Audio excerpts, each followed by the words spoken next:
तिसरा महत्वाचा मुद्दा या ठिकाणी जलसंधारणाच्या बाबतीत आपल्याला एक आग्रह त्यांनी देखील केलेला आहे की आता जी रामजी जी योजना सुरू झालेली आहे या योजनेमध्ये जलसंधारणाला अधिक महत्व देण्यात आलेलं आहे, ज्यामध्ये डार्क झोन जो आहे त्या ठिकाणी जी रामजीतनं 65% पैसे आपल्याला मिळणार आहेत.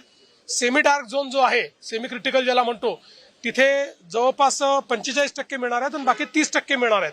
तर त्याही दृष्टीने त्यांनी आग्रह केलाय, विशेषतः जलताराचे स्ट्रक्चर्स वाढवले पाहिजे असा आग्रह त्यांनी केला. आपण त्यांना सांगितलेलं आहे की आम्ही ऑलरेडी जलयुक्त शिवारच्या माध्यमातून यात काम सुरू केलेलं आहे, त्यामुळे कॉन्व्हर्जन्स करून आम्ही हे काम निश्चितपणे पूर्ण करू. चौथा महत्वाचा मुद्दा नदीजोडचा आहे. त्या ठिकाणी नदीजोड प्रकल्पाच्या संदर्भात आपले जे प्रस्ताव आहेत ते आपण त्यांच्यासमोर मांडले.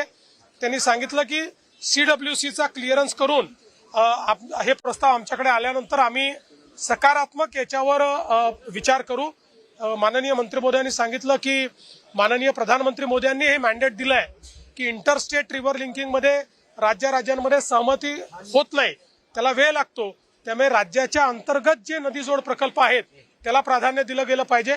त्या दृष्टीने आता आपले प्रकल्प CWC पर्यंत पोहोचले आहेत. त्याच्या क्लिअरन्स नंतर मग केंद्र सरकारकडे त्याच्या फंडिंग जो पॅटर्न आहे त्या संदर्भात जी चर्चा आहे ती होईल. त्यातही सकारात्मकता जी आहे ती दाखवण्यात आलेली आहे.